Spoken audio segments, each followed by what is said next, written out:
ਤੁਸੀਂ ਸੁਣ ਰਹੇ ਹੋ Chawla news network Toronto CNN Toronto.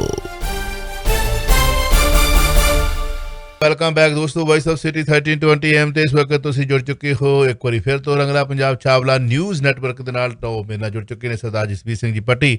ਆਓ ਫਿਰ ਉਹਨਾਂ ਨੂੰ ਫਤਿਹ ਬੁਲਾਈਏ।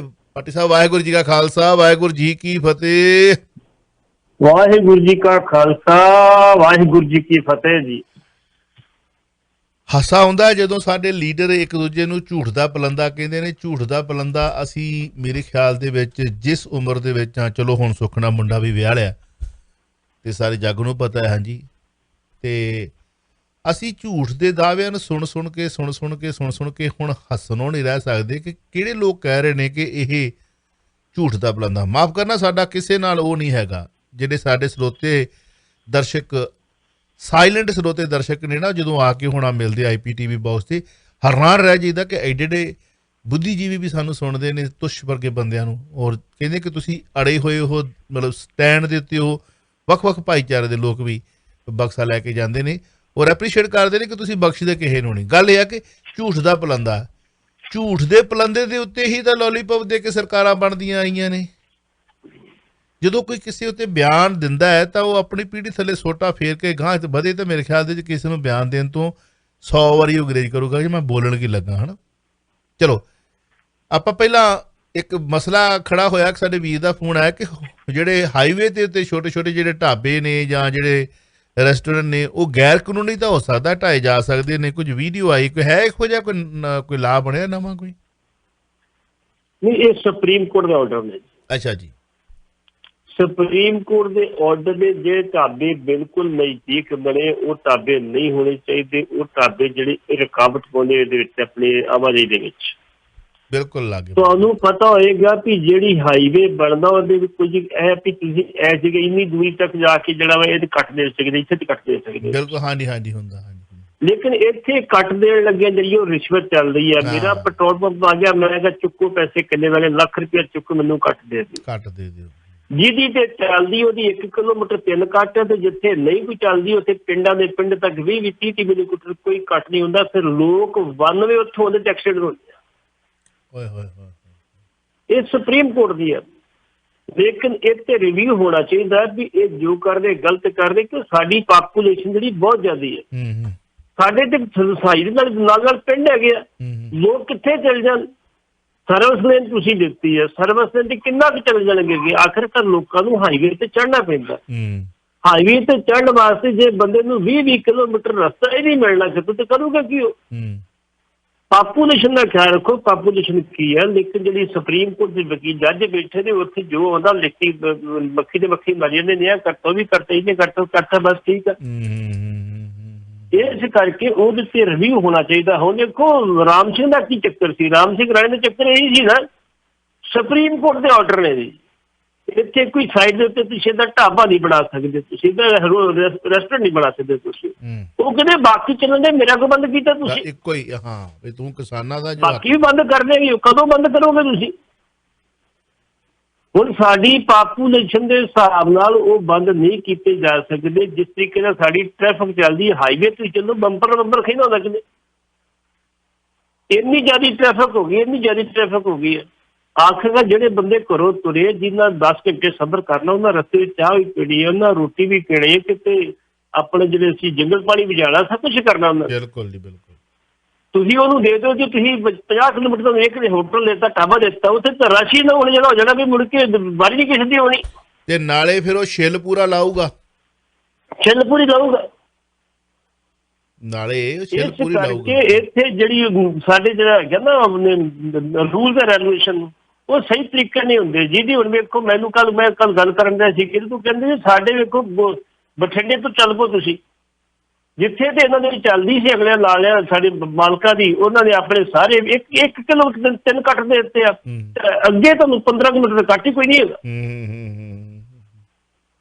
ਇਸ ਕਰਕੇ ਇਹ ਜਿਹੜੀ ਮਾਮਲਾ ਸੁਪਰੀਮ ਕੋਰਟ ਦਾ ਵਾ, ਉਹਦੇ ਵਿੱਚ ਰਿਵਿਊ ਪਟੀਸ਼ਨ ਪੈਗੀ ਤੇ ਉਹਨਾਂ ਨੂੰ ਦੱਸਿਆ ਜਾਏਗਾ ਤਰੀਕੇ ਨਾਲ, ਭਾਈ ਤੁਸੀਂ ਇਹ ਜਿਹੜੀ ਹੈ ਇਹਨੂੰ ਘੱਟੋ ਘੱਟ ਜੇ 20 ਕਿਲੋਮੀਟਰ ਕੀਤਾ, 15 ਕਿਲੋਮੀਟਰ 2 ਕਿਲੋਮੀਟਰ ਕਰ ਦਿਓ, 3 ਕਿਲੋਮੀਟਰ ਤੇ ਚਲੋ ਕੋਈ ਗੱਲ ਨਹੀਂ, ਲੋਕੀ 92 ਨਾ ਆਉਣ।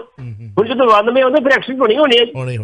ਪਾਟੀ ਸਾਹਿਬ ਸਾਡੇ ਇੱਥੇ ਤਰਜ ਤਾਂ ਲਈ ਜਾਂਦੀ ਹੈ ਵੀ ਦੇਸ਼ਾਂ ਵਿਦੇਸ਼ਾਂ ਦੇ ਉੱਤੇ ਮਤਲਬ ਬੰਦੇ ਵੀ ਭੇਜਦੇ ਰਹੇ ਸਮੇਂ ਦਰ ਸਮੇਂ ਇਹ ਮੰਨ ਲਈ ਉੱਥੋਂ ਡੈਪੂਟੇਸ਼ਨ ਵੀ ਆਉਂਦੇ ਰਹੇ ਨੇ ਪਤਾ ਨਹੀਂ ਇੱਥੋਂ ਰੋਟੀ ਰਾਟੀ ਖਾ ਕੇ ਚਲ ਜਾਂਦੇ ਰੈੱਡ ਕਾਰਪੇਟਾਂ 'ਤੇ ਮੁਰਗੇ ਮਾਰ ਕੇ ਛੱਕ ਕੇ ਤਾਂ ਫਿਰ ਹਾਂਜੀ ਕੋਈ ਡਾਂਸ ਡੂੰਸ ਵੇਖ ਕੇ ਚਲ ਜਾਂਦੇ ਨੇ ਉੱਥੇ ਜਾ ਕੇ ਕਰਨਾ ਕਰਾਉਣਾ ਕੀ ਆ ਉਹਨਾਂ ਨੇ ਹੁਣ ਤੁਸੀਂ ਇੱਥੋਂ ਦੇ ਹਾਈਵੇ ਦੇਖਦੇ ਹੋ ਮੈਂ ਹਾਈਵੇ ਤੇ ਬਹੁਤ ਚਲੋ ਜਦੋਂ ਕਦੇ ਛੁੱਟੀਆਂ ਹੁੰਦੀਆਂ ਸੀ ਜਾਂਦੇ ਸੀ ਇੱਕ ਵਾਰੀ ਮੈਨੂੰ ਜਾਣਾ ਪੈ ਗਿਆ ਦੋਸਤਾਂ ਮਿੱਤਰਾਂ ਦੇ ਨਾਲ ਵੀ ਗਏ ਇੱਕ ਵਾਰੀ ਅਮਰੀਕਾ ਬਾਰਡਰ ਕ੍ਰਾਸ ਕਰਕੇ ਆਪਣੇ ਮਿੱਤਰ ਸੀ ਉੱਥੇ ਗਏ ਜਿਹੜੇ ਸਟਾਪ ਸਾਈਨ ਨੇ ਨਾ ਜਿੱਥੇ ਟਰੱਕਿੰਗ ਇੰਡਸਟਰੀ ਵਾਲੇ ਵੀਰ ਜਾਂ ਤੁਸੀਂ ਵੀ ਰੋਕਦੇ ਜਾਂ ਅਸੀਂ ਵੀ ਰੋਕਦੇ ਕੋਈ ਵੀ ਵਹੀਕਲ ਰੁਕਦਾ ਨਾ ਉੱਥੇ ਮਤਲਬ ਇੰਨੀ ਸਫਾਈ ਵਾਸ਼ਰੂਮਾਂ ਦੇ ਵਿੱਚ ਔਰ ਇੰਨਾ ਮਤਲਬ ਉੱਥੇ ਕੇਅਰ ਕੀਤਾ ਜਾਂਦਾ ਜਿਹੜੇ ਟਰੱਕਿੰਗ ਇੰਡਸਟਰੀ ਨਾਲ ਡਰਾਈਵਰ ਵੀਰ ਨੇ ਉਹਨਾਂ ਨੂੰ ਉੱਥੇ ਜਿਹੜੇ ਸਟੋਰ ਨੇ ਉਹਨਾਂ ਦੇ ਪੁਆਇੰਟ ਬਣਦੇ ਨੇ ਕਿ ਤੁਸੀਂ ਕੁਝ ਬਾਏ ਕਰ ਸਕਦੇ ਹੋ ਸਕਦਾ ਮਤਲਬ ਉਹ ਬਣਾਏ ਹੋਣ ਜਿਨ੍ਹਾਂ ਨੇ ਹਾਂ ਉੱਥੇ ਜਿਹੜੀਆਂ ਫਰੈਂਚਾਈਜ਼ ਮਤਲਬ ਸਾਡੇ ਇੱਥੇ ਕੈਨੇਡਾ ਵਾਲੇ ਪਾਸੇ ਵੀ ਜੇ ਮੈਕਡੋਨਲਡ ਵਾ ਜਾਂ ਟਿਮ ਹਾਰਟਨ ਵਾ ਜਾਂ ਕੋਈ ਕੰਟਕੀ ਫਰਾਈ ਆ ਜਾਂ ਬਰਗਰ ਕਿੰਗ ਆ ਉਹਨਾਂ ਦੇ ਰੇਟ ਸੇਮ ਹੀ ਹੋਣਗੇ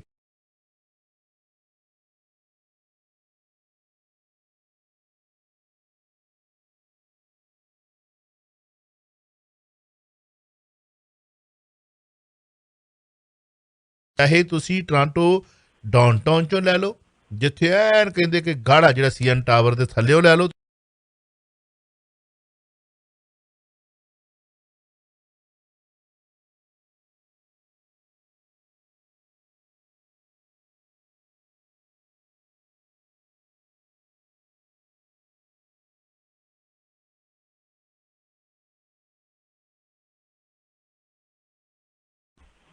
ਡਰਾਈਵਰਾਂ ਨੇ ਰੋਕਣੀ ਉੱਥੇ ਸੋ ਇਹ ਇੱਕ ਵੀਰ ਦਾ ਸਵਾਲ ਸੀ ਜਿਹੜਾ ਪੁੱਛਿਆ ਮੈਂ ਖੈਰ ਨਹੀਂ ਵੇ ਜਿਹੜਾ ਪਸ਼ਾਵਰ ਦੇ ਹਿੰਦੂਆਂ ਨੇ ਕਿਹਾ ਕਿ ਹਿੰਦੂ ਮੈਰਿਜ ਐਕਟ ਬਿਨਾਂ ਕਿਸੇ ਦੇਰੀ ਤੋਂ ਬਣਾਇਆ ਜਾਵੇ ਇਹ ਇੱਕ ਬੜਾ ਵੱਡਾ ਵਿਸ਼ਾ ਹੈ ਪਟ ਸਾਹਿਬ ਆਪਾਂ ਗੱਲ ਕਰ ਰਹੇ ਸੀ ਵੀ ਇਹ ਤੁਰਤ ਪਏ ਨੇ ਉੱਥੇ ਤੇ ਉੱਥੋਂ ਹੁਣ ਜੋ ਲੜਕੀਆਂ ਦੇ ਬਿਆਨਬਾਜ਼ੀਆਂ ਆਈਆਂ ਨੇ ਨਾਲ ਉਹ ਵਿਕਲਾਂਗ ਵਾਲੀ ਲੜਕੀ ਨੂੰ ਛੱਡ ਕੇ ਹੁਣ ਕੀ ਕਰੋਗੇ ਇੱਕ ਇਹਨਾਂ ਦੀ ਇੱਕ ਨਿਸ਼ਾਨਾ ਸੀ ਜਿੰਨੀ ਜਲਦੀ ਸਰਸਾ ਸਾਹਿਬ ਤੇ ਫਲਾਈ ਕਰਕੇ ਪੁੱਜੇ ਜਲਦੀ ਕਿਤੇ ਹੋ ਗਏ ਪੁੱਜੇ ਕਿਤੇ ਨਹੀਂ ਪੁੱਜੇ ਸੀ ਉੱਥੇ ਜਦੋਂ ਸਿੱਖਾਂ ਦੀ ਕੁੱਟਮਾਰ ਹੋ ਰਹੀ ਸੀਗੀ ਸੈਂਟਰ ਦੇ ਪੁਲਿਸ ਵਾਲਿਆਂ ਵੱਲੋਂ ਦਿੱਲੀ 'ਚ ਬਿਲਕੁਲ ਨਹੀਂ ਪੁੱਜੇ ਦਿੱਲੀ 'ਚ ਹੋਈ ਨਹੀਂ ਜਦੋਂ ਕੁੱਟਮਾਰ ਜਾ ਕੇ ਤੇ ਕੇਜਰੀਵਾਲ ਨੂੰ ਨਿੰਦਣ ਲੱਗ ਪਿਆ ਬਾਅਦ ਪਤਾ ਲੱਗਾ ਉਹ ਪਤੰਦਰਾ ਸੈਂਟਰ ਸਰਕਾਰ ਦੇ ਹੇਠ ਆਉਂਦੀ ਹੈ ਪੁਲਿਸ ਬਿਲਕੁਲ ਹਾਂ ਇਸੇ ਕਰਕੇ ਜਿਹੜੀ ਗੱਲ ਤੁਸੀਂ ਕੀਤੀ ਪਹਿਲਾਂ ਆਪਾਂ ਪਾਕਿਸਤਾਨ ਦੀ ਗੱਲ ਕਰ ਲਈ ਜੀ ਪਾਕਿਸਤਾਨ ਦੇ ਵਿੱਚ ਤੁਹਾਨੂੰ ਪਤਾ ਵਾ ਆਨੰਦ ਮੈਰਿਜ ਐਕਟ ਸਭ ਤੋਂ ਪਹਿਲਾਂ ਲਾਗੂ ਕੀਤਾ ਬਿਲਕੁਲ ਹਾਂਜੀ ਅਸੀਂ ਆਨੰਦ ਮੈਰਿਜ ਐਕਟ ਦੀ ਗੱਲ ਨਹੀਂ ਕਰਦੇ ਸੀ ਸਿੱਖ ਮੈਰਿਜ ਐਕਟ ਦੀ ਗੱਲ ਕਰਦੇ ਹਾਂ ਕਿ ਆਨੰਦ ਮੈਰਿਜ ਐਕਟ ਤੇ ਹਿੰਦੂ ਮੈਰਿਜ ਐਕਟ ਵਿੱਚ ਬਹੁਤਾ ਫਰਕ ਨਹੀਂ ਡਾਕਟਰ ਦਲਜੀਤ ਸਿੰਘ ਜਿਹੜੇ ਖਾਲਸਾ ਕਾਲਜ ਦੇ ਪ੍ਰਿੰਸੀਪਲ ਹੁੰਦੇ ਸੀ ਵਾਈਸ ਚਾਂਸਲਰ ਰਹੇ ਇੱਕ ਦੋ ਯੂਨੀਵਰਸਿਟੀ ਦੇ ਅੱਜਕੱਲ ਅਮਰੀਕਾ ਦੇ ਵਿੱਚ ਉਹਨਾਂ ਆਰਟੀਕਲ ਲਿਖਿਆ ਬਕਾਇਦਾ ਵੀ ਸਾਨੂੰ ਆਨੰਦ ਮੈਰਿਜ ਐਕਟ ਨੂੰ ਸਿੱਖ ਮੈਰਿਜ ਐਕਟ ਚਾਹੀਦਾ ਜੋ ਸਾਨੂੰ ਗੁਰਬਾਣੀ ਕਹਿੰਦੀ ਉਹਦੇ ਮੁਤਾਬਿਕ ਸਾਡਾ ਬਣਾਓ ਵੈਸੇ ਤੇ ਸਿੱਖ ਧਰਮ ਦੇ ਵਿੱਚ ਕੋਈ ਤਲਾਕ ਨਾਂ ਦੀ ਚੀਜ਼ ਕਿਤੇ ਨਹੀਂ ਹੈਗੀ ਜੀ ਸਾਡੀ ਰਹਿਤ ਮਰਿਆਦਾ ਵਿੱਚ ਹੈਗਾ ਵੀ ਤੁਹਾਡੀ ਇੱਕ ਸ਼ਾਦੀ ਹੋ ਗਈ ਆ ਤੁਸੀਂ ਦੂਸਰੀ ਸ਼ਾਦੀ ਸਿਰਫ ਇਸ ਰੂਪ ਚ ਕਰ ਸਕਦੇ ਜੇ ਤੁਹਾਡੀ ਪਹਿਲੀ ਪਤਨੀ ਕਿਤੇ ਕੁਦਰਤੀ ਕਰੋਪੀ ਦਾ ਚੜਾਈ ਕਰਕੇ ਜਾਂ ਉਹਦੇ ਬੱਚਿਆਂ ਨੂੰ ਤੁਸੀਂ ਸਹਿਮਤੀ ਨਾਲ ਕਰਵਾ ਸਕਦੇ ਤੁਸੀਂ ਉਹਦਾ ਸ਼ਾਦੀ ਨਹੀਂ ਤੁਸੀਂ ਕਰਵਾ ਸਕਦੇ ਤੇ ਤਲਾਕ ਵਾਲੀ ਤੇ ਗੱਲ ਹੀ ਕੋਈ ਨਹੀਂ ਹੈ ਜੀ ਤਲਾਕ ਨੂੰ ਤਾਂ ਸਾਡੇ ਸਿੱਖ ਧਰਮ 'ਚ ਕੋਈ ਨਹੀਂ ਹੈਗਾ ਲੇਕਿਨ ਜਦੋਂ ਅਸੀਂ ਤਲਾਕ ਅਪਲਾਈ ਕਰਦੇ ਉਦੋਂ ਸਾਨੂੰ ਹਿੰਦੂ ਮੈਰਿਜ ਐਕਟ ਦੇ ਮੁਤਾਬਕ ਕਰਨਾ ਪੈਂਦਾ ਬਿਲਕੁਲ ਪਾਕਿਸਤਾਨ ਦੇ ਵਿੱਚ ਜਿਹੜਾ ਹਿੰਦੂ ਮੈਰਿਜ ਐਕਟ ਅਜੇ ਤੱਕ ਲਾਗੂ ਨਹੀਂ ਹੋਇਆ ਤੇ ਕੇਂਦਰ ਸਰਕਾਰ ਨੇ ਜਿਹੜੇ ਪੰਜਾਬ ਤੇ ਬਲੋਚਿਸਤਾਨ ਤੇ ਪਖਤੂਨਖਵਾ ਜਿਹੜੇ 3 ਸਟੇਟ ਸੀ ਉਹਨਾਂ ਕਿਹਾ ਕਿ ਤੁਸੀਂ ਆਪਕੋ ਆਪਣੀ ਰਿਪੋਰਟ ਭੇਜੋ ਆਪ ਆਪਣਾ ਖਰੜਾ ਭੇਜੋ ਆਪਣੇ ਸੁਝਾਅ ਭੇਜੋ ਵੀ ਕਿਸ ਤਰ੍ਹਾਂ ਦਾ ਐਕਟ ਚਾਹੀਦਾ ਪੰਜਾਬ ਨੇ ਭੇਜਤਾ ਬਲੋਚਿਸਤਾਨ ਨੇ ਭੇਜਤਾ ਪਖਤੂਨ ਵਾਲੇ ਨੇ ਕੀ ਕੀਤਾ ਵੀ 4 ਸਾਲ ਹੋ ਗਏ ਉਹ ਲੈਟਰ ਦੱਬ ਕੇ ਬੈਠੇ ਉੱਤੇ ਕੱਢੀ ਨਹੀਂ ਮੁੜ ਕੇ ਤੱਕ ਉਹਨਾਂ ਨੇ ਦੱਸੋ ਹੁਣ ਉੱਥੇ ਸ਼ਾਇਦ ਪੁਸ਼ਪਾ ਕੁਮਾਰੀ ਇੱਕ ਹੈਗੀ ਲੀਡਰ ਹੈਗੀ ਲੇਡੀ ਹੈਗੀ ਦੂਆ ਦੀ ਹੈਗੀ ਹੈ ਇੱਕ ਹੋਰ 2 ਬੰਦੇ ਹੈਗੇ ਨੇ ਹਿੰਦੂ ਲੀਡਰ ਉਹ ਜਾ ਕੇ ਸਰਕਾਰ ਨੂੰ ਮਿਲੇ ਵੀ ਤੁਸੀਂ ਕਰ ਕੀ ਰਹੇ ਹੋ ਸਾਡੀ ਨਾ ਤੇ ਮੈਰਿਜ ਕਿਤੇ ਰਜਿਸਟਰਡ ਹੁੰਦੀ ਆ ਜੇ ਸਾਡੀ ਬੱਚੀ ਨੇ ਤਲਾਕ ਲੈਣਾ ਨਾ ਅਸੀਂ ਤਲਾਕ ਲੈ ਸਕਦੇ ਹੋ ਕੀ ਰਿਹਾ ਇੱਥੇ ਉਹ ਹੁਣ ਕੇਂਦਰੀ ਮੰਤਰੀ ਨੇ ਖਿਚਾਈ ਕੀਤੀ ਉੱਥੇ ਸਰਕਾਰ ਦੀ ਕਿ ਸਾਨੂੰ ਵਿਦਨ ਸਮ ਡੇਜ਼ ਇਹਦੀ ਬਕਾਇਦਾ ਵੋਟ ਭੇਜੋ ਤਾਂ ਕਿ ਇਹਨਾਂ ਨੂੰ ਇਹ ਸਹੂਲਤ ਮਿਲ ਸਕੇ ਜਿਹੜੇ ਬੰਦੇ ਸਾਡੇ ਬਛਿੰਦੇ ਨੇ 38 ਲੱਖ ਦੀ ਆਬਾਦੀ ਆ ਹਿੰਦੂਆਂ ਦੀ ਉੱਥੇ ਜਿਹੜੀ ਪਾਕਿਸਤਾਨ ਦੇ ਵਿੱਚ ਹੈਗੀ। ਉਹ ਕਿਉਂ ਮੇਰੇ ਰਹਿਣ ਇਸ ਗੱਲ ਤੋਂ? ਉਹ ਕਹਿੰਦੇ ਵੀ ਸਾਡਾ ਹਿੰਦੂ ਮੈਰਿਜ ਐਕਟ ਜੇ ਬਣ ਜੂਗਾ ਨਾ, ਸਾਨੂੰ ਆ ਜਿਹੜੀਆਂ ਕੁੜੀਆਂ ਉਦਾਹਰਨ ਦਾ ਦੂਜੇ ਤੋਂ ਜਾਏ ਵੀ ਸਾਡਾ ਘਟੂਗਾ ਵਿੱਚ। ਅਸੀਂ ਆਪਣੀਆਂ ਕੁੜੀਆਂ ਦੀ ਮੈਰਿਜ ਰਜਿਸਟਰ ਕਰਾਂਗੇ ਬਕਾਇਦਾ ਤੌਰ ਤੇ, ਆਪਣੇ ਐਕਟ ਮੁਤਾਬਕ ਕਰਾਂਗੇ, ਤਲਾਕ ਲੈਣ ਦੀ ਆਪਣੇ ਐਕਟ ਮੁਤਾਬਕ ਹੋਏਗੀ। ਹੁਣ ਸਾਨੂੰ ਜੇ ਸਹਾਰਾ ਲੈਣਾ ਪੈਂਦਾ, ਬਾਕੀ ਐਕਟ ਨੂੰ ਸਹਾਰਾ ਲੈਣਾ ਪੈਂਦਾ। ਬਿਲਕੁਲ। ਇਸ ਕਰਕੇ ਉਹਨਾਂ ਦੀ ਮੰਗ ਬਿਲਕੁਲ ਜਾਇਜ਼ ਆ ਕਿ ਉੱਥੋਂ ਦੀ ਸਰਕਾਰ ਨੂੰ ਜਿਹੜੀ ਲਿਖਤ ਨਹੀਂ ਕਰਨਾ ਚਾਹੀਦਾ, ਇਮੀਡੀਏਟਲੀ ਜਿਹੜਾ ਵਾ ਉਹ ਕੇਂਦਰ ਸਰਕਾਰ ਨੂੰ ਲਿਖ ਕੇ ਭੇਜੇ ਤਾਂ ਕਿ ਐਕਟ ਬਣ ਸਕੇ। ਤੇ ਸਿੱਖ ਮੈਰਿਜ ਐਕਟ ਦੀ ਫਿਰ ਗੱਲ ਉੱਥੇ ਰਹਿ ਗਈ। ਜੇ ਹਿੰਦੂ ਮੈਰਿਜ ਐਕਟ ਬਣਦਾ ਹੈ ਤੇ ਸਿੱਖ ਮੈਰਿਜ ਐਕਟ ਤਾਂ ਫਿਰ ਰਹਿ ਗਿਆ, ਕਿਉਂਕਿ ਜੇ ਨਹੀਂ ਸਿੱਖ ਮੈਰਿਜ ਐਕਟ ਦਾ ਜੀ ਖੜਾ ਦਿੱਤਾ ਹੀ ਨਹੀਂ ਜੀ। ਇਹ ਗੱਲਬਾਤ ਚੱਲ ਰਹੀ ਸਾਡੀ, ਅਸੀਂ ਆਨੰਦ ਮੈਰਿਜ ਐਕਟ ਤਾਂ ਖੜਾ ਆਨੰਦ ਮੈਰਿਜ ਐਕਟ ਦੀ ਖਰੜੇ ਦੀ ਜਿਹੜੀ ਆ ਉਹ ਬਹੁਤਾ ਹਿੰਦੂ ਮੈਰਿਜ ਦੇ ਮੁਤਾਬਕ ਹੀ ਹੈ, ਲਾਗੂ ਤਾਂ ਹੀ ਹੋ ਗਿਆ ਉਹ। ਜੇ ਸਿੱਖ ਮੈਰਿਜ ਐਕਟ ਨਾ ਸ਼ਾਇਦ ਲਾਗੂ ਨਾ ਹੁੰਦਾ ਉਹ। ਚਲੋ ਆਪਾਂ ਕਾਲਰ ਨੇ ਮੇਰੇ ਨਾਲ, ਦੇਖਦੇ ਹਾਂ ਕੀ ਕਹਿਣਾ ਚਾਹੁੰਦੇ। ਵੈਲਕਮ ਜੀ। ਹਾਂਜੀ, ਸਤਿ ਸ੍ਰੀ ਅਕਾਲ ਜੀ ਚਾਵਲਾ ਸਾਹਿਬ, ਭੱਟੀ ਸਾਹਿਬ। ਸਤਿ ਸ੍ਰੀ ਅਕਾਲ ਜੀ। ਸਤਿ ਸ੍ਰੀ ਅਕਾਲ ਜੀ ਵੀਰ ਸਾਹਿਬ, ਸਤਿ ਸ੍ਰੀ ਅਕਾਲ ਜੀ। ਭੱਟੀ ਸਾਹਿਬ ਮੇਰੇ 2 ਸਵਾਲ ਨੇ। ਕਰੋ ਜੀ ਕਰੋ, ਤੁਸੀਂ ਦੋਵੇਂ ਕਰੋ। ਭੱਟੀ ਸਾਹਿਬ, ਪਹਿਲਾ ਸਵਾਲ ਤੇ ਮੇਰਾ ਇਹ ਹੈ ਵੀ ਜਿਹੜਾ ਅੱਜ ਵੈਸਟ ਬੰਗਾਲ ਦੀ ਚੀਫ ਮਿਨਿਸਟਰ ਨੇ ਬਿਆਨ ਦਿੱਤਾ ਹੈ ਆਪਣੇ ਗਵਰਨਰ ਬਾਰੇ ਵੀ ਇਹ ਭ੍ਰਿਸ਼ਟ ਹੈ, ਤੇ ਠੋਕ ਕੇ ਕਿਹਾ ਉਹਨੇ। ਵੀਰ ਸਾਹਿਬ ਬੜਾ ਲੇਟ ਹੋ ਗਏ, 3 ਦਿਨ ਪਹਿਲਾਂ ਦਾ ਬਿਆਨ, ਕੱਲ ਵੀ ਡਿਸਕਸ ਕਰਤੀ ਅਸੀਂ। ਚਲੋ ਕੋਈ ਗੱਲ ਨਹੀਂ, ਛੱਡੋ, ਦੂਜਾ ਕਰ ਲਓ ਫਿਰ। ਦੂਜਾ ਸਵਾਲ ਕੀ ਹੈ ਜੀ? ਦੂਜਾ ਸਵਾਲ ਇਹ ਜਿਹੜਾ ਸੁਪਰੀਮ ਕੋਰਟ ਨੇ ਅੱਜ ਫੈਸਲਾ ਦਿੱਤਾ ਹੈ ਰਾਈਟ ਟੂ ਫੂਡ, ਮੈਂ ਕਹਿੰਦਾ ਵੀ ਸੰਵਿਧਾਨ ਲਿਖਣ ਵਾਲੇ ਨੇ ਕਿੱਥੋਂ ਤੱਕ ਲਿਖਿਆ ਸੀ ਤੇ ਲਾਗੂ ਤੇ ਸਾਡੇ ਜਿੱਦਾਂ ਰਹਿਣ ਵਾਲੀ ਕਰਦੇ ਪਏ ਜਿਹੜਾ ਉਹ, ਤੇ ਰਾਈਟ ਟੂ ਫੂਡ ਜਿਹੜਾ ਦੇਣਾ ਹੈ ਹਿੰਦੁਸਤਾਨ ਦੀ ਗੌਰਮੈਂਟ ਵਾਸਤੇ ਕਿਵੇਂ ਹੈ, ਕਿਸ ਤਰ੍ਹਾਂ? ਜੀ ਜੀ ਆਹ ਸਵਾਲ ਹੈ ਭੱਟੀ ਸਾਹਿਬ। ਜਿਹੜੀ ਤੁਸੀਂ ਰਾਈਟ ਟੂ ਫੂਡ ਦੀ ਗੱਲ ਕੀਤੀ ਹੈ ਜੀ, 1 ਨੇਸ਼ਨ 1 ਕਾਰਡ, ਰਾਸ਼ਨ ਕਾਰਡ, ਉਹ ਬਿਲਕੁਲ ਚੰਗੀ ਗੱਲ। ਮੈਂ ਆਦਿਜੀ ਤੌਰ ਤੇ ਹੱਕ ਚ ਹੈਗਾ ਕਿ ਉਹ ਬੰਦਾ ਇੱਥੇ ਬੈਠਾ ਵਾ, ਉਹਦੀ ਕਾਰਡ ਵਿੱਚ ਝੋਲੇ ਚ ਬਾਈ ਚਾਂਸ ਲਈ ਉਹ ਆਪਣਾ 6 ਮਹੀਨੇ ਸਾਲ ਬਾਹਰ ਰਹਿਣ ਵਾਸਤੇ ਗਿਆ ਤੇ ਉੱਥੇ ਜਾ ਕੇ ਆਪਣੇ ਡਿਪੂ ਤੇ ਕਾਰਡ ਵਿਖਾਵੇ, ਮੇਰਾ ਕਾਰਡ ਬਣਿਆ। ਉਹਨੇ ਕੰਪਿਊਟਰ ਤੇ ਚੈੱਕ ਤੇ ਕਰਨਾ ਵਾਸਤੇ ਰਾਸ਼ਨ ਜਾ ਕੇ ਲਿਆ, ਉਹਨੂੰ ਰਾਸ਼ਨ ਉੱਥੇ ਮਿਲ ਜੂਗਾ। ਹੁਣ ਫਾਰ ਐਗਜ਼ਾਮਪਲ ਮੈਂ ਇੱਥੇ ਰਹਿਣਾ ਤੇ ਮੈਂ ਆਪਣਾ ਕਲਕੱਤੇ ਗਿਆ, 2 ਮਹੀਨੇ ਵਾਸਤੇ ਗਿਆ, ਮੈਂ 2 ਮਹੀਨੇ ਆਪਣਾ ਰਾਸ਼ਨ ਨਹੀਂ ਲਿਆ ਤੇ ਉਹ ਸਾਡੇ ਡਿਪੂ ਹੋਟਲ ਨੇ ਖਾ ਜਾਣਾ ਵੀ ਵੇਖੋ ਜੀ ਤੁਸੀਂ ਲੈ ਨਹੀਂ ਜਦੋਂ ਵੜ ਦਿੱਤਾ, ਹੁਣ ਤੇ ਕਿ ਇਹ ਮਾੜੀ ਗੱਲ ਕੋਈ ਨਹੀਂ ਹੈਗੀ, ਚੰਗੀ ਗੱਲ ਆ। ਸੁਪਰੀਮ ਕੋਰਟ ਨੇ ਟਾਈਮ ਬਾਉਂਡ ਕਰਤਾ ਤੇ ਇੰਨੇ ਸਮੇਂ ਦੇ ਵਿੱਚ 31 ਜੁਲਾਈ ਤੱਕ ਤੁਸੀਂ ਇਹਨੂੰ ਪੂਰਾ ਕਰੋ, ਚੰਗੀ ਗੱਲ। ਇਹ 1 ਨੇਸ਼ਨ 1 ਕਾਰਡ ਹੋਣਾ ਚਾਹੀਦਾ, ਚੰਗੀ ਗੱਲ, ਮਾੜੀ ਗੱਲ ਕੋਈ ਨਹੀਂ ਹੈਗੀ। ਜੀ ਜੀ, ਵੀ ਜਿੱਥੇ ਵੀ ਜਾਓਗੇ ਤੁਹਾਨੂੰ ਰਾਸ਼ਨ ਮਿਲ ਜਾਏ ਜੀ। ਕਾਰਡ ਵਿਖਾਓ, ਆਪਣਾ ਦਰਜ ਕਰਾਓ, ਤੁਹਾਨੂੰ ਉੱਥੋਂ ਉਹ ਪਾਪ ਜਿਹੜਾ ਡਿਪੂ ਹੋਲਡਰ ਉਹ ਤੁਹਾਨੂੰ ਰਾਸ਼ਨ ਦੇਣ ਦੀ ਪਾਬੰਦ ਹੋਊ, ਜਿੱਥੋਂ ਮਰਜ਼ੀ ਪੈਦਾ ਕਰੇ, ਉਹ ਨਹੀਂ ਹੈਡਕ ਤੁਹਾਡੀ ਹੈਡੇ ਤੇ ਨਹੀਂ ਹੈਗੀ। ਮਿੰਟੂ ਆਪਣੇ ਭੱਟੀ ਸਾਹਿਬ, ਇੱਕ ਖਬਰ ਆ ਰਹੀ ਹੈ ਕਿ ਪਾਕਿਸਤਾਨ ਮਤਲਬ ਚੌਂ ਤਰਫਾ ਤੋਂ ਘੇਰਿਆ ਤੇ ਹੈਗਾ ਹੀ, ਉੱਥੇ ਹੈ ਮਤਲਬ ਦਹਿਸ਼ਤਗਰਦੀ ਦੀਆਂ ਕਾਰਵਾਈਆਂ, ਜੇ ਅਫਗਾਨਿਸਤਾਨ ਲਾਗੇ ਹੈ, ਮਤਲਬ ਉਸਾਮਾ ਬਿਨ ਲਾਦਨ ਦਾ ਉੱਥੇ ਮਾਰਿਆ ਜਾਣਾ, ਕੋਈ ਡਿਨਾਈ ਨਹੀਂ ਕਰ ਸਕਦਾ ਕਿ ਉੱਥੇ ਪਨਪ ਨਹੀਂ ਰਿਹਾ ਜਾਂ ਕੁਝ ਇਹੋ ਜਿਹਾ ਨਹੀਂ ਹੈ ਨਾ। ਅੱਤਵਾਦੀਆਂ ਦਾ ਕਹਿੰਦੇ ਇਲਾਜ ਕੀਤਾ ਜਾਂਦਾ, ਉੱਥੇ ਕਰਵਾਇਆ ਜਾਂਦਾ, ਕੀ ਕਹਿਣਾ ਚਾਹੋ? ਲਗਭਗ 5000 ਅੱਤਵਾਦੀ ਜਿਹੜੇ ਆ ਉਹਨਾਂ ਦਾ ਇਲਾਜ ਵਰਲਡ ਕੀਤਾ ਜਾਂਦਾ ਸੀ, ਜੇ ਉਹਦੇ ਵਿੱਚੋਂ 10% ਤੋਂ ਜ਼ਿਆਦਾ ਥੱਲੇ ਪਾਕਿਸਤਾਨ ਚ ਹੁੰਦੇ। ਤੇ ਪਾਕਿਸਤਾਨ ਨੇ ਮੰਨ ਲਿਆ ਵੀ ਹੁਣ ਤੱਕ ਅਸੀਂ 5000 ਅੱਤਵਾਦੀਆਂ ਦਾ ਇਲਾਜ ਕਰ ਚੁੱਕੇ। ਜੇ ਉਹ ਇਲਾਜ ਕਰਕੇ ਉਹ ਕੌਣ ਨੇ? ਉਹ ਤਾਲਿਬਾਨ ਦੇ 1 ਨਹੀਂ 40 ਗਰੁੱਪ ਨੇ। ਤੁਹਾਨੂੰ ਪਤਾ ਵੀ ਅਫਗਾਨਿਸਤਾਨ ਦੇ ਵਿੱਚ ਅਫਗਾਨਿਸਤਾਨ ਦੇ ਵਿੱਚ ਜਿਹੜੀ ਆ ਤਾਲਿਬਾਨ ਪੈਦਾ ਅਮਰੀਕਾ ਨੇ ਕੀਤੇ ਸੀ ਰਸ਼ੀਆ ਦੇ ਖਿਲਾਫ, ਰਸ਼ੀਆ ਵਾਪਸ ਚਲੇ ਗਿਆ ਤੇ ਮੁੜ ਕੇ ਉਹੀ ਤਾਲਿਬਾਨ ਅਮਰੀਕਾ ਨੂੰ ਪੈ ਗਏ। ਅਮਰੀਕਾ ਨੇ ਆਪਣੀ ਫੌਜਾਂ ਭੇਜੀ ਉਹਨਾਂ ਨੂੰ ਮਾਰਨ ਵਾਸਤੇ, ਖਤਮ ਕਰਨ ਵਾਸਤੇ, ਲੇਕਿਨ ਉਹ ਖਤਮ ਨਹੀਂ ਕਰ ਸਕੇ। ਉਸੇ ਦੇ ਵਿੱਚ ਹੀ ਉਸੇ ਕਰਕੇ ਹਰੀ ਸਿੰਘ ਨਲਵੇ ਨੂੰ ਚੁਣਿਆ ਗਿਆ ਸੀ ਕਿ ਅਫਗਾਨਿਸਤਾਨ ਅਜਿਹਾ ਦੇਸ਼ ਜਿਹਦੇ ਅੱਜ ਤੱਕ ਕਿਸੇ ਸਰ ਨਹੀਂ ਕੀਤਾ ਸਿਵਾਏ ਹਰੀ ਸਿੰਘ ਨਲਵੇ ਦੇ ਸਿਵਾਏ, ਜਿਹਦੇ ਵਿੱਚ ਉਹਨੂੰ ਪਹਿਲੇ ਨੰਬਰ ਦਾ ਜਰਨੈਲ ਗਿਣਿਆ ਗਿਆ ਸੀ। ਬਿਲਕੁਲ ਬਿਲਕੁਲ। ਉਹਨਾਂ ਨੇ ਕੀ ਕੀਤਾ? ਜਿਹੜੀ ਅਮਰੀਕਾ ਵਾ, ਤੁਹਾਨੂੰ ਪਤਾ ਟਰੰਪ ਸੀਗਾ, ਟਰੰਪ ਨੇ ਇਹ ਗੱਲ ਕਹਿ ਦਿੱਤੀ ਸੀ ਕਿ ਮੈਂ ਉੱਥੇ ਫੌਜੀ ਹੋਰ ਨਹੀਂ ਬਣਾਉਣੇ, ਉੱਥੇ ਮੈਂ ਤਾਲਿਬਾਨ ਨਾਲ ਸਮਝੌਤਾ ਕਰਨਾ। ਉਹਨੇ ਕੀਤਾ ਉਦੋਂ ਵਿੱਚ ਕਿਤੇ ਅਟੈਕ ਹੋ ਗਿਆ, ਮੁੜ ਕੇ ਨਾਰਾਜ਼ ਹੋ ਗਿਆ ਵੀ ਮੈਂ ਨਹੀਂ ਕਰਦਾ ਜੀ, ਜੋ ਕਰਨਾ ਕਰ ਲਓ ਤੁਸੀਂ। ਉਹ ਕਹਿੰਦੇ ਹਾਂ ਕਰ, ਪਰ ਲੋੜ ਤੇ ਇਹਨਾਂ ਦੀ ਸੀਗੀ। ਇਹਨਾਂ ਨੇ ਸਾਊਦੀ ਅਰਬ ਦੇ ਵਿੱਚ ਪਾਕਿਸਤਾਨ ਨੂੰ ਪਾਇਆ, ਸਾਊਦੀ ਅਰਬ ਵਿੱਚ ਮੀਟਿੰਗਾਂ ਕੀਤੀਆਂ, ਕਤਰ 'ਚ ਕੀਤੀਆਂ, ਤੇ ਅੱਜ ਤਾਲਿਬਾਨ ਨਾਲ ਸਾਡੇ ਇੰਡੀਆ ਦਾ ਹਾਈ ਕਮਿਸ਼ਨ ਵੀ ਗੱਲਬਾਤ ਕਰ ਰਿਹਾ ਵੀ ਤੁਹਾਡੀ ਸਰਕਾਰ ਜਿਹੜੀ ਅਫਗਾਨਿਸਤਾਨ 'ਚ ਬਣ ਜਾਣੀ ਆ, ਤੇ ਭਾਈ ਸਾਡੇ ਦਾ ਥੋੜ੍ਹੀ ਜਿਹੀ ਮੇਲ ਜੋਲ ਰੱਖਿਓ, ਸਾਡੇ ਦਾ ਕੋਈ ਪਾਕਿਸਤਾਨ ਦਾ ਪੰਗਾ ਨਾ ਲਿਓ ਤੁਸੀਂ। ਤੁਹਾਨੂੰ ਪਤਾ ਨਾ ਹਵਾਈ ਜੋਗਾ ਲੈ ਕੇ ਲੱਗੇ ਸੀ ਇਹਨਾਂ ਅੱਤਵਾਦੀ ਛਡਾਏ ਸੀ ਉਹਨਾਂ ਨੇ ਆਪਣੇ ਮਸੂਦ ਅਹਿਮਦ ਨਾਸ਼ੂਦਾ। ਹੁਣ ਇਹ ਚੱਕਰ ਇਹ ਆ ਵੀ ਹੁਣ ਜਿਹੜੀ ਪਾਕਿਸਤਾਨ ਦੇ ਵਿੱਚ ਮਰਨੇ ਨੇ ਆਹ ਬੰਦੇ ਨੇ ਕਿ ਅਸੀਂ ਇਲਾਜ ਕਰਦੇ ਰਹੇ ਹਾਂ, ਅਸੀਂ ਗਲਤੀ ਵੀ ਕਰਦੇ ਰਹੇ ਹਾਂ, ਲੇਕਿਨ ਤੁਹਾਨੂੰ ਪਤਾ ਹੋਏਗਾ ਜਿਹੜਾ ਪਰਵੇਜ਼ ਮੁਸ਼ਰਫ ਸੀ ਉਹਨੇ ਇੰਨੀ ਗੱਲ ਕਹੀ ਸੀ ਵੀ ਇਹ ਅੱਤਵਾਦ ਅਸੀਂ ਆਪ ਪੈਦਾ ਕੀਤਾ ਸੀ, ਧਾਰਮਿਕ ਤੌਰ ਤੇ ਇਹ ਬਣ ਗਿਆ ਰਾਜਸੀ, ਹੁਣ ਇਹਨੂੰ ਖਤਮ ਕਰ ਦੇਣਾ ਚਾਹੀਦਾ। ਬਿਲਕੁਲ ਬਿਲਕੁਲ।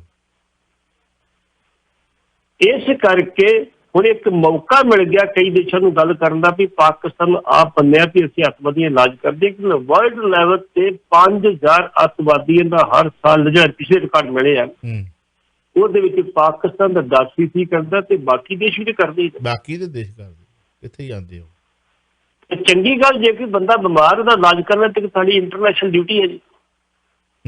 ਬਿਲਕੁਲ। ਇੱਕ ਫਾਂਸੀ ਕਿਸੇ ਨੂੰ ਦੇਣੀ ਹੋਵੇ ਨਾ, ਫਾਂਸੀ ਦੇਣੀ ਹੋਵੇ, ਉਹ ਵੀ ਬਿਮਾਰ ਬੰਦੇ ਨੂੰ ਦਿੱਤੀ ਜਾ ਸਕਦੀ। ਜੇ ਬਿਮਾਰ ਪਹਿਲਾਂ ਇਲਾਜ ਕਰਨਾ ਪਊਗਾ, ਉਹਨੂੰ ਠੀਕ ਕਰਨਾ ਪਊਗਾ, ਫਿਰ ਫਾਂਸੀ ਦਿੱਤੀ ਜਾਏਗੀ, ਫਾਂਸੀ ਠੀਕ ਕਰਕੇ ਫਿਰ ਫਾਂਸੀ ਦਿੱਤੀ ਜਾਂਦੀ।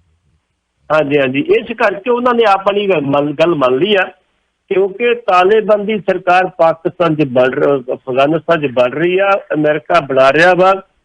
ਸਮਝੌਤਾ ਸਿਰਫ ਇਹ ਹੋ ਰਿਹਾ ਵੀ ਜਿਹੜੀ ਤਾਲਿਬਾਨ ਦਾ ਕਿੰਨਾ ਸ਼ੇਅਰ ਹੋਏਗਾ ਤੇ ਜਿਹੜੀ ਮੌਜੂਦਾ ਗਵਰਨਮੈਂਟ ਦਾ ਕਿੰਨਾ ਸ਼ੇਅਰ ਹੋਏਗਾ, ਇੱਥੇ ਜੇ ਫੈਸਲਾ ਨਹੀਂ ਹੁੰਦੇ, ਬਾਕੀ ਫੈਸਲਾ ਲਗਭਗ ਸਾਰਾ ਹੋ ਗਿਆ। ਦੇਖ ਲਓ ਕਿੰਨਾ ਕੁਝ ਮਰਵਾ ਕੇ, ਕਿੰਨਾ ਕੁਝ ਕਰਕੇ, ਆਪੇ ਮੰਨ ਕੇ, ਤੇ ਕਿੱਥੇ ਹੁਣ ਜਾ ਰਿਹਾ ਕੰਮ। ਹਾਂਜੀ, ਕੀ ਕੁਝ ਹੋ ਰਿਹਾ। ਬਿਲਕੁਲ ਜੀ ਬਿਲਕੁਲ। ਚਲੋ ਹੁਣ ਆਪਾਂ ਵੱਡੀ ਗੱਲ ਕਰਨੀ, ਚਲੋ ਇੱਕ ਵੱਡੀ ਗੱਲ ਕਰਨੀ ਆ ਆਪਾਂ। ਚਾਵਲਾ ਸਾਹਿਬ ਮੈਂ ਤੁਹਾਨੂੰ ਇਹ ਥੱਲੇ ਹੋਰ ਦੱਸ ਇੱਕ ਥੋੜੀ ਜੀ, ਇੱਕ ਕਿਤਾਬ ਆ ਦੂਜਾ ਪਾਸਾ, ਡਾਕਟਰ ਦਲਜੀਤ ਸਿੰਘ ਦੀ ਲਿਖੀ ਹੋਈ। ਅੱਛਾ, ਡਾਕਟਰ ਦਲਜੀਤ ਸਿੰਘ ਉਹ ਆਰਟੀਕਲ ਇੱਕ ਲਿਖਦੇ ਨੇ, ਉਹ ਹਿੰਦੀ 'ਚ ਵੀ ਹੈਗੀ ਆ, ਪੰਜਾਬੀ 'ਚ ਵੀ ਤੇ ਅੰਗਰੇਜ਼ੀ 'ਚ ਵੀ ਹੈਗੀ। ਦੂਜਾ ਪਾਸਾ ਉਹਦਾ ਆਰਟੀਕਲ ਇੱਕ ਡਾਕਟਰ ਦਲਜੀਤ ਸਿੰਘ ਕਾਲੀਵਾਲ,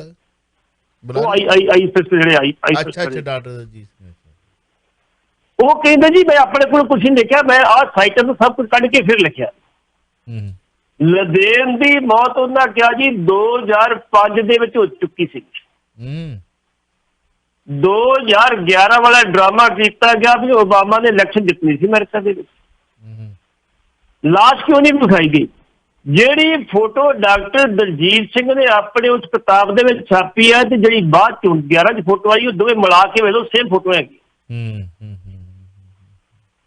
ਕੋਈ ਫਰਕ ਨਹੀਂ ਫੋਟੋ ਦੋਵਾਂ 'ਚ ਹੈਗਾ। ਸੱਟ ਕਿਵੇਂ ਲੱਗੀ ਹੈ, ਕਿਵੇਂ ਮਾਰੇ, ਸਾਰੇ ਫੋਟੋ ਹੋਈ ਹੈਗੀ। ਹੁਣ ਸੱਚਾਈ ਕੀ ਹੈ ਉਹ ਜਾਣਦੇ। ਡਾਕਟਰ ਦਲਜੀਤ ਸਿੰਘ ਕਹਿੰਦਾ ਮੈਂ ਆਪਣੇ ਕੋਲ ਕੁਛ ਨਹੀਂ ਕਹਿੰਦਾ।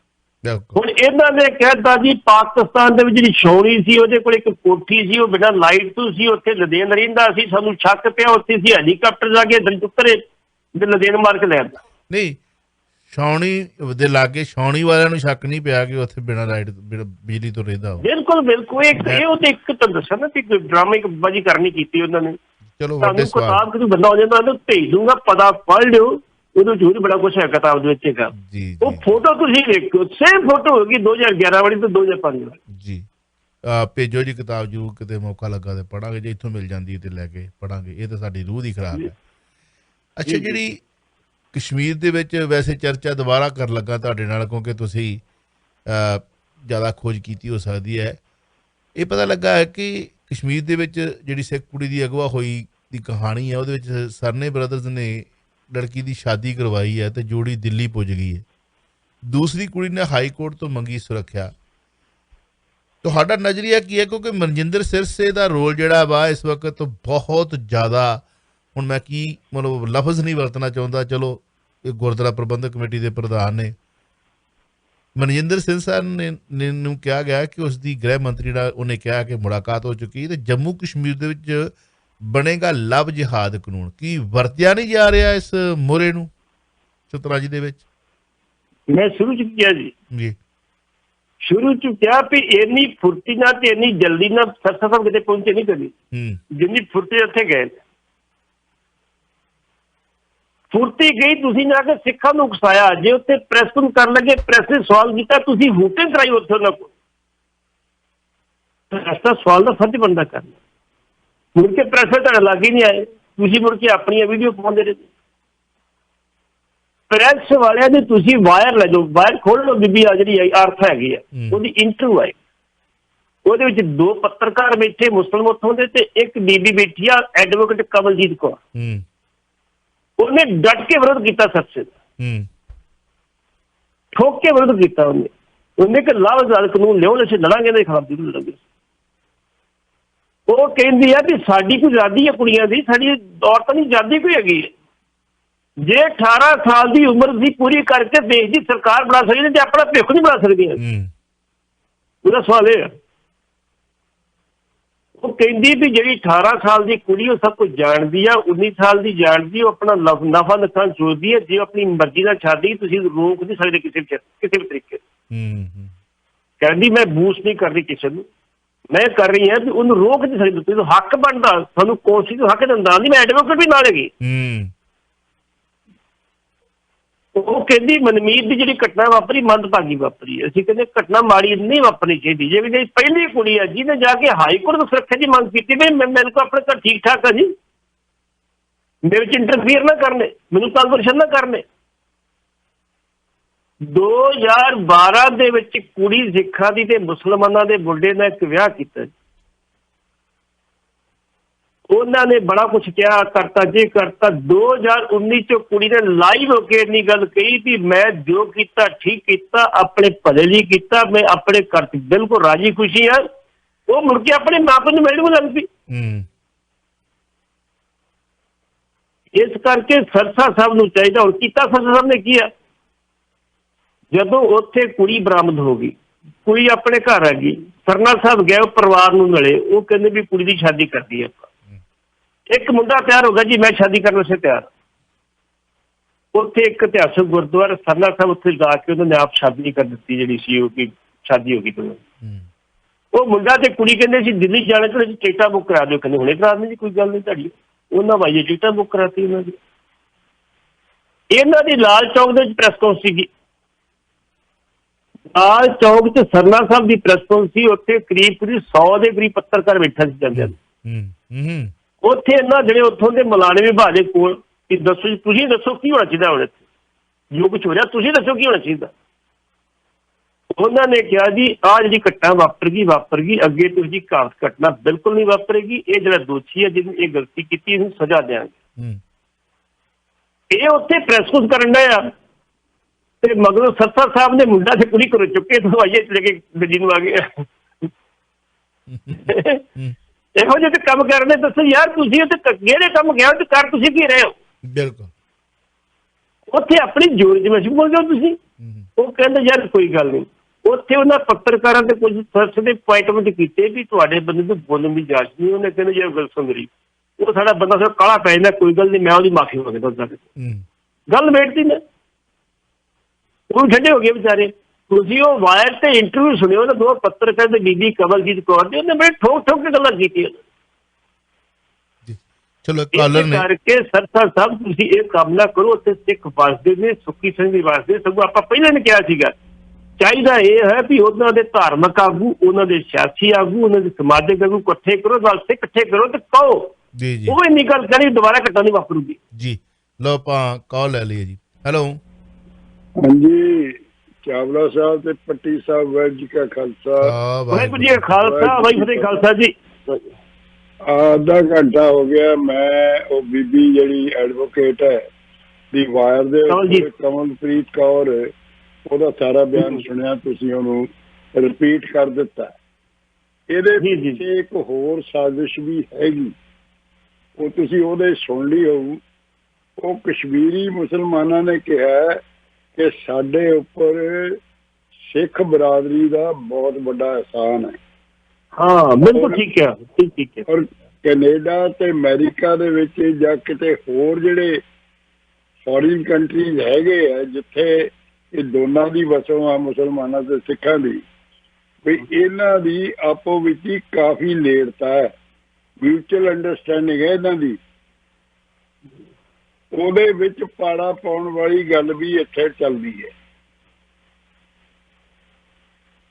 ਮੇਰੀ ਆਵਾਜ਼ ਆ ਰਹੀ ਹੈ?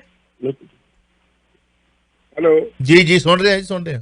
ਅੱਛਾ, ਫਿਰ ਹੁਣ ਜਿਹੜਾ ਇੰਪੋਰਟੈਂਟ ਕੁਐਸਚਨ ਉਹ ਇਹ ਹੈ ਕਿ ਕਿਸਾਨ ਜਥੇਬੰਦੀਆਂ ਜਿਹੜੀਆਂ ਪੰਜਾਬ ਵਿੱਚ ਜਿਨ੍ਹਾਂ ਦੀ ਗਿਣਤੀ 31 ਜਾਂ 32 ਹੈ, ਉਹ ਇੱਕ ਝੰਡਾ ਤੇ ਇੱਕ ਪ੍ਰਧਾਨ ਨਹੀਂ ਹੋ ਸਕਦੇ। ਇੱਕ ਸਵਾਲ। ਦੂਜਾ, fuel, diesel, petrol, grease, engine oil ਜਾਂ ਜਿੰਨਾ ਵੀ ਲੁਬਰੀਕੈਂਟਸ ਵਾਸਤੇ ਜੋ ਕੁਝ ਵਰਤਿਆ ਜਾਂਦਾ ਉਹ ਇਨਸੈਕਟੀਸਾਈਡ, ਪੈਸਟੀਸਾਈਡ ਔਰ ਫਰਟੀਲਾਈਜ਼ਰ, ਇਹਨੂੰ ਕਾਰਪੋਰੇਟਰ ਜਿਹੜੇ ਬੜੇ ਬੜੇ ਆ ਉਹ ਬਣਾਉਂਦੇ ਆ। ਇਸੇ ਤਰ੍ਹਾਂ ਕਾਰਾਂ ਤੇ ਸਕੂਟਰ, ਇਹਨੂੰ ਵੀ ਬੜੇ ਬੜੇ ਫੈਕਟਰੀ ਓਨਰ ਜਿਹੜੇ ਕਿ ਮੋਦੀ ਨੇ ਜਿਨ੍ਹਾਂ ਕੋਲ ਜ਼ਬਰਦਸਤੀ ਡੋਨੇਸ਼ਨ ਲਈ ਹੈ ਕਰੋੜਾਂ ਰੁਪਏ ਜੀ ਔਰ ਉਹਨਾਂ ਨੂੰ NPA ਦੇ ਵਿੱਚ ਬੜੀ ਬੜੀ ਰਿਆਇਤ ਦੇਤੀ। ਗੱਲ ਕੀ ਬੈਂਕ ਲੁਟਾਤੇ ਸਾਰੇ ਹੀ। ਤੇ ਜਿਵੇਂ ਕੂਕਾ ਲਹਿਰ ਦੇ ਵਿੱਚ ਡਾਕ ਦਾ ਵੀ ਬਾਈਕਾਟ ਕੀਤਾ ਸੀ, ਰੇਲ ਦੇ ਸਫ਼ਰ ਦਾ ਵੀ ਕੀਤਾ ਸੀ, ਤੇ ਬਾਬਾ ਰਾਮ ਸਿੰਘ ਨੂੰ ਬਰਮਾ ਰੰਗੂਨ ਭੇਜ ਦਿੱਤਾ ਸੀ ਅੰਗਰੇਜ਼ਾਂ ਨੇ। ਜੀ ਹਾਂਜੀ। ਤੇ ਹੁਣ ਮੈਨੂੰ ਇਉਂ ਦੱਸੋ, ਮੇਰਾ ਜਿਹੜਾ ਸਵਾਲ ਹੈ ਬਈ ਅਸੀਂ ਇੱਕ ਪਾਸੇ ਤਾਂ ਫੀਡ ਕਰ ਰਹੇ ਹਾਂ ਉਹਨੂੰ, ਕਿੰਨੀ GST ਇਹਦੇ ਉੱਪਰ ਦੇ ਰਹੇ ਹਾਂ ਜਿਨ੍ਹਾਂ ਚੀਜ਼ਾਂ ਦਾ ਮੈਂ ਨਾਂ ਲਿਆ, ਔਰ ਕਾਰਪੋਰੇਟਰਾਂ ਨੂੰ ਕਿੰਨਾ ਮੁਨਾਫਾ ਦੇ ਰਹੇ ਹਾਂ। ਜਾਂ ਤਾਂ ਇਹ ਆਪਾਂ ਸਾਈਕਲ ਤੇ ਆ ਜਾਈਏ ਔਰ ਅਸੀਂ ਉੱਥੇ ਹੀ ਵਰਤੀਏ ਆਪਣੀ ਵਾਹੀਕਲ ਜਿੱਥੇ ਨਹੀਂ ਸਰਦਾ, ਤਾਂ ਕਿ ਡੀਜ਼ਲ ਔਰ ਪੈਟਰੋਲ ਦੀ ਜਿਹੜੀ ਖਪਤ ਹੈ ਉਹ ਘਟਾਈ ਜਾ ਸਕੇ ਤੇ ਉਹਨੂੰ ਕਾਰਪੋਰੇਟਰ ਦੀ ਜੇਬ ਨੂੰ ਤੇ ਸਰਕਾਰ ਦੀ GST ਨੂੰ ਚੰਗਾ ਜਾਣੀ ਉਹ ਨਿਸ਼ਾਨਾ ਬਣਾ ਕੇ ਉਹ ਤੇ ਠੋਕਰ ਲਾਈ ਜਾਵੇ। ਤੇ ਉਹਦੇ ਬਾਰੇ ਤੁਹਾਡਾ ਕੀ ਖਿਆਲ ਹੈ, ਇਹ ਜ਼ਰੂਰ ਦੱਸੋ। ਮਿਹਰਬਾਨੀ, ਥੈਂਕ ਯੂ ਜੀ। ਹਾਂਜੀ ਖਾਲਸਾ, ਜਿਹੜੀ ਪਹਿਲੀ ਗੱਲ ਤੁਸੀਂ ਕਹੀ ਆ ਵੀ ਇੱਕ ਪਾਰਟੀ ਦਾ ਇੱਕ ਝੰਡਾ ਤੇ ਇੱਕ ਪ੍ਰਧਾਨ ਹੋਣਾ ਚਾਹੀਦਾ, ਤੁਹਾਡੀ ਗੱਲ ਬਿਲਕੁਲ ਠੀਕ ਹੈ। ਮੈਂ ਅੱਗੇ ਵੀ ਗੱਲ ਕਰਦਾ ਹਾਂ ਕਿ ਪੰਜਾਬ ਦੇ ਵਿੱਚ ਲੋਕ ਬਾਕੀ ਸਟੇਟਾਂ ਨੂੰ ਜ਼ਿਆਦਾ ਅਵੇਅਰ ਨੇ। ਉਸ ਅਵੇਅਰਨੈਸ ਦੇ ਵਿੱਚ ਇਹ ਜਥੇਬੰਦੀਆਂ 32-33 ਨਿਕਲੀਆਂ, ਤੇ ਫਿਰ ਵੀ ਤੁਸੀਂ ਵੇਖੋ 32-33 ਜਥੇਬੰਦੀਆਂ ਅੱਜ ਵੇਖਦੇ ਨੇ ਜੇ ਇੱਕ ਪ੍ਰਧਾਨ ਹੋ ਗਿਆ ਤੇ ਮੈਂ ਸੁਸਤ ਹੋ ਜਾਣਾ। ਜੇ ਹੁਣ ਤੇ ਮੁਕਾਬਲੇ ਦੇ ਅੱਗੇ ਕੰਮ ਕਰਦੇ, ਮੈਂ ਕੋਈ ਕੰਮ ਨਹੀਂ ਕਰਨਾ ਇਹਨਾਂ ਨੇ, ਜਿੰਨਾ ਜਲਦ ਚੱਲੀ ਜਾਣਾ ਤੁਸੀਂ ਕੋਈ ਗੱਲ ਨਹੀਂ ਹੁੰਦੀ। ਲੇਕਿਨ ਇਹ ਆ ਵੀ ਇਹ ਖੁਸ਼ੀ ਦੀ ਗੱਲ ਆ ਵੀ ਅੱਜ ਇੱਕ ਮੰਚ ਤੇ ਇਕੱਠੇ ਰਹੇ ਤੇ ਇੱਕ ਝੰਡਾ ਲੈ ਕੇ ਤੁਰ ਪਏ ਨੇ ਵੀ ਭਾਈ ਅਸੀਂ ਆਹ ਸਾਡਾ ਏਜੰਡਾ ਵਾ, ਤੈਨੂੰ ਪੂਰਾ ਕਰਨਾ। ਇਹ ਬੜੀ ਵੱਡੀ ਗੱਲ। ਸਰਕਾਰ ਨੇ ਪੂਰਾ ਜ਼ੋਰ ਲਾਇਆ ਇਹਨਾਂ ਨੂੰ ਪਾੜ ਪਾਉਣ ਦੀ, ਲੇਕਿਨ ਸਰਕਾਰ ਪਾੜ ਨਹੀਂ ਪਾ ਸਕਦੀ। ਜਿਹੜੀ ਗੱਲ ਤੁਸੀਂ ਕਹੀ ਗੱਡੀਆਂ ਦੀ, ਕੂਕਾ ਲਹਿਰ ਦੇ ਟਾਈਮ ਦੇ ਤੇ ਹੋਣ ਦੇ ਲਹਿਰ ਵਿੱਚ ਜ਼ਮੀਨ ਅਸਮਾਨ ਦਾ ਫਰਕ। ਅੱਜ ਲਾਈਫ ਸਾਡੀ ਜਿਹੜੀ ਬੜੀ ਤੇਜ਼ ਹੋ ਚੁੱਕੀ ਹੈ। ਬਿਲਕੁਲ ਸਹੀ ਗੱਲ। ਅਸੀਂ ਗੱਡੀਆਂ ਨਹੀਂ ਛੱਡ ਸਕਦੇ, ਲੇਕਿਨ ਆਹ ਇਲੈਕਟ੍ਰਿਕ ਜਿਹੜੀਆਂ ਵਹੀਕਲ ਜਲਦੀ ਜਿਹੜੀਆਂ ਅਗਲੇ 2 ਸਾਲਾਂ ਦੇ ਵਿੱਚ ਜਿਹੜੀ ਤੁਹਾਨੂੰ ਇੰਡੀਆ ਦੇ ਵਿੱਚ ਕਾਫੀ ਇਲੈਕਟ੍ਰਿਕ ਵਹੀਕਲ ਮਿਲਣਗੇ, ਤੁਹਾਨੂੰ ਬੈਟਰੀ ਨਾਲ ਚੱਲਣ ਵਾਲੀਆਂ ਕਾਰਾਂ ਜਿਹਦੀ ਸਪੀਡ ਵੀ 200 ਕਿਲੋਮੀਟਰ ਹੋਏਗੀ। ਜਦੋਂ ਉਹ ਆ ਗਈਆਂ ਤੇ ਮੁੜ ਕੇ ਤੇਲ ਦੀ ਆਟੋਮੈਟਿਕਲੀ ਤੁਹਾਨੂੰ ਪਤਾ ਉਹੀ ਤੇ ਕਾਰਨ ਆ ਨਾ ਪਾਟੀ ਸਾਹਿਬ, ਉਹੀ ਤੇ ਕਾਰਨ ਆ ਨਾ। ਅਗਰ ਐਗਰੀਕਲਚਰ ਜਿਹੜੀ ਆ ਆਉਣ ਵਾਲੀ ਜਿਹੜੀ ਸਾਡੀ ਜਨਰੇਸ਼ਨ, ਜਿਹੜਾ ਦਾਣਾ ਸਾਡੇ ਢਿੱਡ 'ਚ ਜਾਣਾ ਤੇ ਜਿਹਦੇ ਨਾਲ ਅਸੀਂ ਤੁਰਨਾ, ਐਗਰੀਕਲਚਰ ਤੇ ਕੰਟਰੋਲ ਕਰਨਾ ਚਾਹੁੰਦੇ ਆ ਨਾ। ਆਹ ਜਿਹੜੀ ਖੇਤਾਂ ਤੇ ਕੰਟਰੋਲ ਕਰਨਾ ਚਾਹੁੰਦੇ ਆ, ਮਨ ਮਰਜ਼ੀਆਂ ਜਿਹੜੀਆਂ ਨੇ ਇੱਥੇ ਚਲਾਉਣੇ ਚਾਹੁੰਦੇ ਨਾ। ਉਹ ਤਾਂ ਪਤਾ ਲੱਗ ਗਿਆ ਵੀ ਹੁਣ ਅਗਲਾ ਸਮਾਂ ਜਿਹੜਾ ਹੈ ਉਹ ਸੋਲਰ ਕਾਰਾਂ ਵੀ ਆ ਜਾਣਗੀਆਂ। ਜੇ ਇੰਡੀਆ ਦੇ ਵਿੱਚ ਸੋਲਰ ਕਾਰਾਂ ਸਭ ਤੋਂ ਜ਼ਿਆਦਾ ਇਹਨਾਂ ਕੰਟਰੀਆਂ ਦੇ ਕਾਮਯਾਬ ਹੋਣੀਆਂ, ਕਿਉਂਕਿ ਸੂਰਜ ਦੀ ਰੋਸ਼ਨੀ ਬੜੀ ਹੈ ਉੱਥੇ, ਬੜੀ। ਬਿਲਕੁਲ ਹਾਂਜੀ। ਫਿਰ ਜੇ ਡਿਊਲ ਆ ਗਈਆਂ, ਜੇ ਡਿਊਲ ਆ ਗਈਆਂ, ਬੈਟਰੀ ਤੇ ਆ ਗਈ, ਬੈਟਰੀ ਤੁਸੀਂ ਆਪਣੀ ਬਿਜਲੀ ਨਾਲ ਵੀ ਚਾਰਜ ਕਰ ਸਕਦੇ ਹੋ, ਸੋਲਰ ਨਾਲ ਵੀ ਚਾਰਜ ਕਰ ਸਕਦੇ ਹੋ। ਇਹ ਤਾਂ ਬੜਾ ਅੱਗੇ ਭਵਿੱਖ ਜਿਹੜਾ ਉਹਨਾਂ ਦਾ ਧੁੰਦਲਾ, ਇਸ ਕਰਕੇ ਉਹ ਐਗਰੀਕਲਚਰ ਲੈਂਡ ਦੇ ਉੱਤੇ ਕੰਟਰੋਲ ਕਰਨਾ ਚਾਹੁੰਦੇ ਨੇ। ਸਾਡੀਆਂ ਜਿਹੜੀਆਂ ਕਿਸਾਨਾਂ ਦੀਆਂ ਖੇਤੀਆਂ ਦੇ ਕੰਟਰੋਲ ਕਰਨਾ ਚਾਹੁੰਦੇ, ਉਹਨੂੰ ਉਹ ਕਾਰਪੋਰੇਟ ਜਿਹੜਾ ਅਦਾਰਾ ਆਪਣੇ ਅੰਡਰ ਕਰਨਾ ਚਾਹੁੰਦਾ। ਇਹ ਤਾਂ ਸੋਚੀ ਸਮਝੀ ਸਾਜ਼ਿਸ਼ ਹੀ ਹੈ, ਦਿਖਦੀ ਹੈ, ਕੋਈ ਸਮਝੇ ਚਾਹੇ ਨਾ ਸਮਝੇ। ਚਾਵਲਾ ਸਾਹਿਬ, ਅਸੀਂ ਆਪ ਹੀ ਮੌਕਾ ਦੇ ਜਾ ਰਹੇ ਹਾਂ। ਜਿਹੜੇ ਜੱਟ 2 ਏਕੜ ਜ਼ਮੀਨ ਆ, 1 ਏਕੜ ਵੇਚਦਾ ਤੇ ਮੁੰਡਾ ਵਿਦੇਸ਼ ਭੇਜ ਦਿੰਦਾ। ਉੱਥੇ ਜਾ ਕੇ ਮਾੜਾ ਜਿਹਾ ਸੈੱਟ ਹੁੰਦਾ, ਬਾਪੂ ਇੱਕ ਰਹਿ ਗਿਆ ਵੀ ਤੂੰ ਵਿਜੇ ਤੇ ਆ ਜਾ ਇੱਥੇ ਮੇਰੇ ਕੋਲ, ਸੈੱਟ ਪਰ ਇੱਥੇ ਲੱਗ ਗਿਆ, ਇੱਥੋਂ ਕਿਹੜਾ ਉਹ ਤੇ ਅਸੀਂ ਆਪ ਦੇ ਜਿਹੜੀ ਸਾਡੀ ਜ਼ਮੀਨ ਦਾ ਮੁੱਲ ਕਿਸੇ ਤੇ 30 ਲੱਖ ਸੀ, ਹੁਣ 20 ਲੱਖ ਨਹੀਂ ਰਹਿ ਗਿਆ। ਪਤਾ ਉਹਨਾਂ ਨੂੰ ਰੇਟ ਘਟ ਰਹੇ ਨੇ ਇੰਨੇ। ਤੁਹਾਨੂੰ ਇਹਨਾਂ ਜ਼ਮੀਨਾਂ ਦੇ ਉਹਨਾਂ ਕਾਰਪੋਰੇਟ ਨੇ ਕਹਿਣਾ 50 ਲੱਖ ਲਓ ਤੇ ਪਾਸੇ ਹੋ, ਅਸੀਂ ਕਿਹੜਾ ਦਿਓ ਛੇਤੀ ਕੋਈ ਚੀਜ਼ਾਂ ਜਾਣ ਲਈ ਤਿਆਰ। ਬਿਲਕੁਲ। ਮੁੜ ਕੇ ਉਹਨਾਂ ਮਰਜ਼ੀ ਦਾ ਅੰਦਾਜ਼ ਦੇਣਾ, ਇਹ ਨਹੀਂ ਕਰਦੀ ਮੁੜ ਕੇ ਤੁਸੀਂ 2000 ਨੂੰ ਕੁਇੰਟਲ ਕਣਕ ਲੈ ਲਓ, ਨਾ ਨਾ ਇਹ ਕਣਕ ਮਿਲੀ ਤਾਂ 10,000 ਨੂੰ ਕੁਇੰਟਲ ਸਾਡੀ ਮਰਜ਼ੀ, ਅਸੀਂ ਵੇਚੀ ਚਾਹੇ ਨਾ ਵੇਚੀ। ਭੱਟੀ ਸਾਹਿਬ ਸਵੇਰੇ ਕੱਲ ਤੁਹਾਡੇ ਜਦੋਂ ਸ਼ਾਮਾਂ ਹੋਣੀਆਂ ਨੇ ਇੱਥੇ ਸਵੇਰ ਹੋਣੀਆਂ, ਜਿਵੇਂ ਆਪਾਂ ਵੀਰਵਾਰ ਨੂੰ ਕਰਦੇ ਹੁੰਦੇ ਹਾਂ, ਫਿਰ ਸਵੇਰੇ ਤੁਹਾਡੇ ਨਾਲ ਬਾਕੀ ਦੀਆਂ ਗੱਲਾਂ ਕਰਾਂਗੇ ਜੀ ਗੁੱਡ ਮਾਰਨਿੰਗ ਸ਼ੋਅ ਦੇ। ਸਾਡੇ ਇੱਥੋਂ ਗੁੱਡ ਮਾਰਨਿੰਗ, ਤੁਹਾਡੀ ਗੁੱਡ ਈਵਨਿੰਗ। ਮਿੰਟੂ ਜੀ ਕੱਲ ਛੁੱਟੀ ਤੇ ਨੇ, ਉਹਨਾਂ ਦੀ ਥਾਂ ਤੇ ਆਪਾਂ ਫਿਰ ਗੱਲਬਾਤ ਕਰਦੇ ਹਾਂ। ਬਹੁਤ ਬਹੁਤ ਸ਼ੁਕਰੀਆ, ਥੈਂਕ ਯੂ ਵੈਰੀ ਮਚ ਜੀ, ਸਤਿ ਸ਼੍ਰੀ ਅਕਾਲ। ਤੁਸੀਂ ਸੁਣ ਰਹੇ ਹੋ Chawla news network Toronto CNN Toronto.